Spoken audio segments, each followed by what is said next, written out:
সময়ৰ উপযুক্ত বুদ্ধি বুদ্ধিৰে কাম কৰিলে কোনোদিনেই অন্যায় নহয় তাৰে এটা জ্বলন্ত উদাহৰণ আমি আজি আহকচোন চাই লওঁ কিদৰে এখেতে ভিতৰত থকা সেই চাবিডাল উলিয়াব গাড়ীৰ ধুনীয়াকৈ ৰছীডাল গাঁঠি লগাইছে আৰু এতিয়া চাই লওঁ কিনো কৰে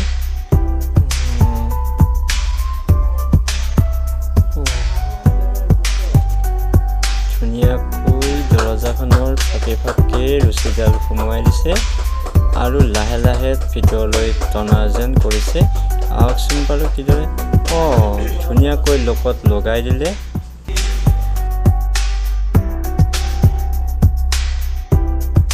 চাওক ধুনীয়াকৈ দৰজাখন খুলি দিলে এতিয়া এইটোৱে হৈছে এটা বুদ্ধি